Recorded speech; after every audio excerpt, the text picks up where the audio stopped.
ನಮಸ್ಕಾರ ರೀ. ಪಾರ್ಟ್ 2 ವಿಡಿಯೋನ ನಿಮ್ಮ ಜೊತೆ ಶೇರ್ ಮಾಡತ್ತೀನಿ ನೋಡ್ರಿ. ನಾವು ಬಂದೀವಿ ಈಗ ನದಿ ಕಡೆ. ನದಿಯೊಳಗೆ ಅಷ್ಟು ನೀರು ಇದ್ದಿದ್ದಿಲ್ಲ, ಹಾಗಾಗಿ ನಾವು ಇಲ್ಲೇ ಕೆಳಗಡೆನೇ ಬಂದೀವಿ ನೋಡ್ರಿ.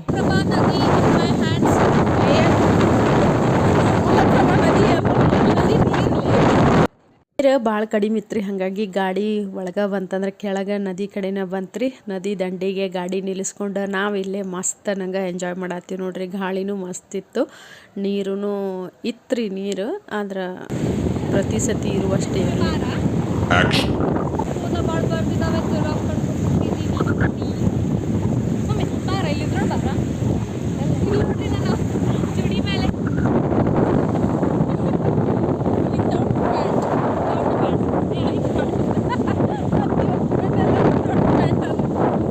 ನೋಡಕತ್ಕೊಳ್ಳಿ ನಮಗೂ ಯಾರಿಗೂ ತಡ್ಕೊಳೋದಾಗಂಗಿಲ್ಲ ರೀ. ನೀರೊಳಗೆ ಇಳಿದ್ವಿ, ಮಸ್ತ್ ನಂಗೆ ಆಟ ಆಡಿದ್ವಿ. ನಮ್ಮ ಸಾನ್ವಿ ಮತ್ತು ಜತ್ತು ಆಗಾಗ ಹಿಂಗೆ ಬಂದು ಹೋಗ್ತಾರೆ ರೀ. ಇದ್ರಾಗ ನಮ್ಮ ಸಾನು ಒಂದು ಹಾಡು ಹೇಳ್ಯಾಳ, ಈಗ ಕೇಳ್ಕೊಂಬರ್ರಿ.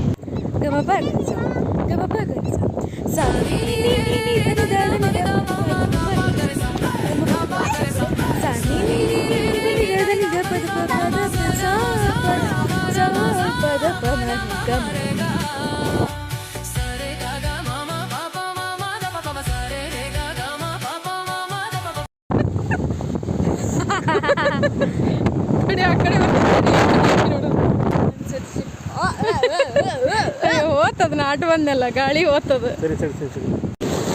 ಇದು ಮಲಪ್ರಭಾ ನದಿ ನೋಡ್ರಿ. ನಮ್ಗೆ ಎಲ್ಲೋ ಒಂದು ಕಡೆ ಒಂಥರ ಪ್ರೈವೇಟ್ ಬೀಚಿಗೆ ಹೋಗಿವ ಅನ್ನೋ ಫೀಲ್ ಬರತ್ತಿತ್ತು ನೋಡ್ರಿ. ಇಲ್ಲಿ ಭಾರಿ ಮಸ್ತ್ ಇತ್ತು. ವಿಡಿಯೋ ಅಲ್ಲಿಲ್ಲ ಸ್ಕ್ರೀನ್ ವಾಟರ್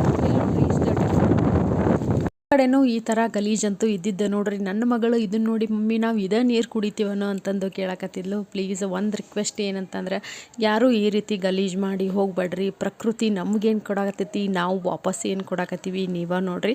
ಎಲ್ಲಿ ಹೋಗ್ತೀವಲ್ಲಿ ಈ ಥರ ಗಲೀಜು ಎಲ್ಲ ಕಡೆ ಇದ್ದೇ ಇರ್ತೈತಿ. ನಾನು ನೋಡಿರ್ತೀನಿ. ಮನೆಗೆ ತಂದು ಡಸ್ಟ್ಬಿನ್ನಾಗ ಹಾಕ್ರಿ, ಕಾರ್ಪೊರೇಷನ್ ಗಾಡಿ ಬರ್ತಾವೆ, ಆಮೇಲೆ ಗಾಡಿಗೆ ಹಾಕ್ರಿ. ಈ ಥರ ಮಾಡೋದು ಸರಿ ಅಂತ ನನಗೆ ಅನಿಸೋದಿಲ್ಲ. ಈಗ ನೋಡ್ರಿ, ನಾವು ಎಲ್ಲ ಮುಗಿಸ್ಕೊಂಡು ವಾಪಸ್ಸು ಮತ್ತು ಮನೆ ಕಡೆ ಹೊಂಟೀವಿ ನೋಡ್ರಿ.